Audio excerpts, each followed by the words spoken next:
एबे तो बहुत भल फूलकोबी मिलूची मु आज अटा और फूलकोबी रे गोटे सहज और सुआदिया जलखिया बनैबी। आपण ए जलखिया को मात्र 2 छोट चामच तेल रे और बहुत कम समय रे प्रस्तुत करी सकाळ जलखिया रे खाई परिबे, पिलांक टिफिन बॉक्स रे देई परिबे, नहले डिनर हिसाब रे खाई परिबे। नमस्कार, ट्विंकल किचन को आपण मानकु स्वागत। ए जलखिया पाई मैं गोटे मीडियम साइज रो फूलकोबी नहीं। फूलकोबी रो क्वांटिटी आपण आपण हिसाब रे कम बेसी करि परिबे। एबे हम फूलकोबी को काटिबा। फूलकोबी मझिरे जो मोटा डेम्फ अछि ताको काटिकी बाहर करि देबे। तापरे मु फूलकोबी को टिके छोट छोट खंड करी काटिकी नै जाउची। फूलकोबी को बेसी छोट छोट खंड करी काटिबा दरकार नै। फूलकोबी रे टिके बड़ बड़ खंड रहिले भी चलिबो। एमती भावे आमे सबु फूलकोबी को काटिकी भल से धोईकी नहीं जिबा। मैं कड़ाई रे अल्प किछि तेल दे गरम होबाक रखी। तेल भल से गरम हो गला परे मैं अधा छोट चामच जीरा देइछि। एबे आमे जीरा को भाजीबा। जीरा भल से भाजी हो गला परे मैं 2टा कंचा लंका को छोट छोट करी काटिकी पकईछि। आपन को जतिकी राग दरकार से अनुसार कंचा लंका नेबे। तापरे मेथीरे गोटे छोट चामच अदा रसुण छेचा पकईछि। आ जगार आपण पेस्ट नहीं पारिबे, किंतु छेचा पकईले तार टेस्ट बहुत भल आसी थाए। अदा रसुण छेचार कंचा बास्ना गला परे मेठी पियाज दउछि। मेठी गोटे बड़ पियाज को छोट छोट करी काटिकी पकईछि। एबे हम सब को भल से मिक्स करी आकु भाजीबा। पियाज को बेसी गोल्डन ब्राउन कलर करी भाजीबा दरकार नहीं। पियाज टिके सॉफ्ट है भाजी हो गला परे आमे एथिरे काटिकी धोईकी रखिथिबा फूलकोबी को देदबा। एबे हम सब को भल से मिक्स करी आमे को लो फ्लेम रे 3 रु 4 मिनिट पर्यंत भाजीबा। जेमती फूलकोबी और पियाज टिके खैरिया है भाजी हिजिबो। एटी 4 रु 5 मिनिट पर फूलकोबी पियाज एटी टिके खरियाई भाजी हो जाइछि। फूलकोबी भी एटी 50 रु 60% पर्यंत सिझी जाइछि। एबे हम एथिरे किछि गुंड मसला पकेइबा। प्रथमे मु एथिरे स्वाद अनुसार लूण पकईछि। तापरे मु एथिरे 1/4 टेबल स्पून हळदी गुंड देइछि। तापरे मु एथिरे लंका गुंड पकोउछि। आपन को जतिकी राग दरकार से अनुसार लंका गुंड नेबे। तापरे मेथिरे गोटे छोट चामच चिकेन मसला, गोटे छोट चामच चाट मसला और अधा छोट चामच गरम मसला गुंड देइछि। चिकेन मसला जगह आपन किछि भी सब्जी मसला पकई परिबे। चाट मसला जगह आपन आमचूर पाउडर पकई परिबे। एबे हम सब को भल से मिक्स करी आमे को लो फ्लेम रे 3 रु 4 मिनिट पर्यंत कुक करिबा। जेमती फूलकोबी भल से सिझी जिवो। आपन चाहिले आकु कवर करी कुक करि परिबे।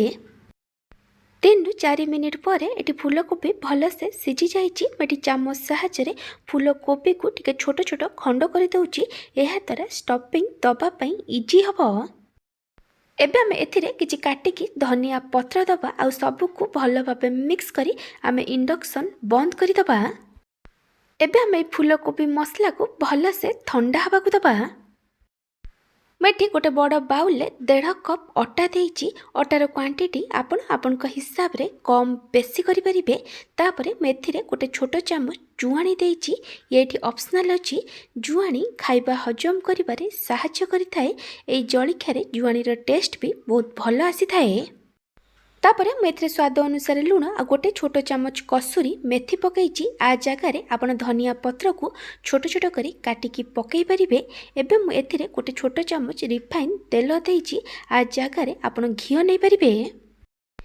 एबे हम सब को भल से मिक्स करि दबा। तापरे आमे एथिरे अल्प अल्प पानी दे ए अटा को चकड़ीबा। आपण रुटी पे जेमती अटा चकड़ुचंती आकु सेमती चकड़ीबे, किंतु ए अटा को टिके नरम करी चकड़ीबे। अटा को भल से चकड़ीला परे एबे आमे को कवर करी 10 मिनिट पई रेस्ट हबा को दबा। एटी 10 मिनिट हो गलानी। मैं घोड़णी को काढ़ी देइछि। अटा को आउ थरे 2 रु 3 मिनिट पर्यंत भल से चकड़ी दबा।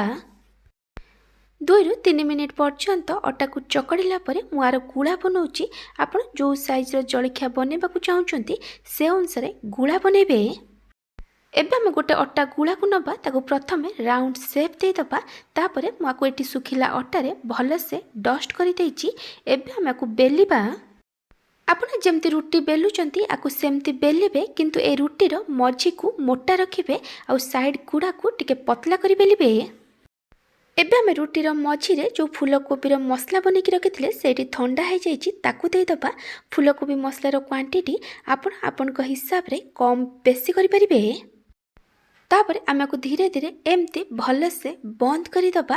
ଷ୍ଟଫିଂର କ୍ୱାଣ୍ଟିଟି ଟିକେ ଅଧିକ ରଖିବେ, ଏହାଦ୍ୱାରା ଏ ଜଳଖିଆ ଖାଇବା ପାଇଁ ବେଶୀ ଭଲ ଲାଗିବ। ଏବେ ଆମେ ଆକୁ ଆଉ ଥରେ ଶୁଖିଲା ଅଟାରେ ଭଲସେ ଡଷ୍ଟ କରିଦେବା। ତାପରେ ଧୀରେ ଧୀରେ ହାଲକା ହାତରେ ଆକୁ ଟିକେ ବଡ଼ କରିଦେବା। ଆପଣ ଆକୁ ଧୀରେ ଧୀରେ ହାଲକା ହାତରେ ସାଇଡ୍ରୁ ପ୍ରେସ୍ କରି ବଡ଼ କରିବେ, ନହେଲେ ଏ ଫାଟି ଯାଇପାରେ। ଟିକେ ବଡ଼ କଲା ପରେ ଆମେ ଆକୁ ବେଲିବା। ଆକୁ ସାଇଡ୍ରୁ ହାଲକା ହାତରେ ବେଲିବେ, ବେଶୀ ଜୋରରେ ବେଲିବେନି, ନହେଲେ ଏ ଫାଟିକି ଷ୍ଟଫିଂ ବାହାରକୁ ବାହାରିଯିବ। ମୁଁ ଏଠି ଗୋଟେ ଜଳଖିଆକୁ ବନେଇ ଦେଇଛି। ଏମିତି ଭାବେ ଆମେ ବାକି ସବୁ ଜଳଖିଆକୁ ବନେଇଦେବା। ଆପଣ ଆକୁ ଫୁଲକୋବି ପରଟା ବି କହିପାରନ୍ତି। ଏବେ ଆମେ এই ପରଟାକୁ ସେକିବା, ସେଥିପାଇଁ ମୁଁ ଏଠି ଗ୍ୟାସ୍ରେ ଗୋଟେ ତାୱାକୁ ଗରମ ହେବାକୁ ରଖିଥିଲି। ତାୱା ଭଲସେ ଗରମ ହୋଇଗଲା ପରେ ମୁଁ ଏଥିରେ ଗୋଟେ ପରଟାକୁ ଦେଇଦେଇଛି। ଏବେ ଆମେ ପରଟାର ଗୋଟେ ପଟ ସାଇଡ୍କୁ ହାଇ ଫ୍ଲେମ୍ରେ ହାଫ୍ରୁ 1 ମିନିଟ୍ ପର୍ଯ୍ୟନ୍ତ ଫ୍ରାଏ କରିବା। ହାଫ୍ରୁ 1 ମିନିଟ୍ ପରେ ଆମକୁ ଲେଉଟେଇ ଦେବା ଆଉ ଆର ପଟ ସାଇଡ୍କୁ ବି ହାଫ୍ରୁ 1 ମିନିଟ୍ ପର୍ଯ୍ୟନ୍ତ ଆକୁ ଧୀରେ ଧୀରେ ପ୍ରେସ୍ କରି ସେକିବା। ଏବେ ଆମେ ପରଟାକୁ ଲେଉଟେଇ ଲେଉଟେଇ ମିଡ଼ିୟମ୍ ଫ୍ଲେମ୍ରେ ସେକିବା, ଯେମିତି ପରଟାରେ ନାଲି ଡଟ୍ ଆସିବା ଆରମ୍ଭ କରିବ। ଦେଖିପାରୁଥିବେ ଏଠି ପରଟାରେ ନାଲି ଡଟ୍ ଆସିବା ଆରମ୍ଭ କଲାଣି। ଏବେ ମୁଁ ଏଥିରେ ଗୋଟେ ଛୋଟ ଚାମଚ ରିଫାଇନ୍ ତେଲ ଦେଇ ଭଲସେ ସ୍ପ୍ରେଡ୍ କରିଦେଇଛି। ଆ ଜାଗାରେ ଆପଣ ଘିଅ କି ବଟର ନେଇପାରିବେ। ତେଲର କ୍ୱାଣ୍ଟିଟି ଆପଣ ଆପଣଙ୍କ ହିସାବରେ କମ୍ ବେଶୀ କରିପାରିବେ। ଏବେ ଆମେ ପରଟାକୁ ଲେଉଟେଇ ଦେବା ଆଉ ଆର ପଟ ସାଇଡ୍ରେ ବି ଭଲସେ ତେଲ ଦେଇ ସ୍ପ୍ରେଡ୍ କରିଦେବା। ଏବେ ଆମେ ପରଟାକୁ ଲେଉଟେଇ ଲେଉଟେଇ ଲୋ ଟୁ ମିଡ଼ିୟମ୍ ଫ୍ଲେମ୍ରେ ସେକିବା, ଯେମିତି ପରଟାର ଦୁଇ ପଟ ସାଇଡ୍ ଭଲସେ କୁକ୍ ହେଇଯିବ।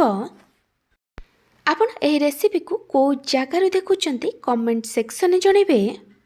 ମୁଁ ଏଠି ବଡ଼ ସାଇଜ୍ର ପରଟା ବନେଇଛି, ଆପଣ ଚାହିଁଲେ ଛୋଟ ଛୋଟ ପରଟା ବି ବନେଇ ପାରିବେ। ଏଠି ପରଟାର ଦୁଇ ପଟ ସାଇଡ୍ ବଢ଼ିଆ ସେ ସେକି ହେଇଯାଇଛି। ଏବେ ଆମେ ପରଟାକୁ ଗୋଟେ ପ୍ଲେଟ୍ରେ କାଢ଼ିଦେବା। ଏମିତି ଭାବେ ଆମେ ବାକି ସବୁ ପରଟାକୁ ବି ବନେଇକି ନେଇଯିବା। ମୁଁ ଆପଣଙ୍କୁ ଗୋଟେ ପରଟା କାଟିକି ଦେଖାଇ ଦେଉଛି।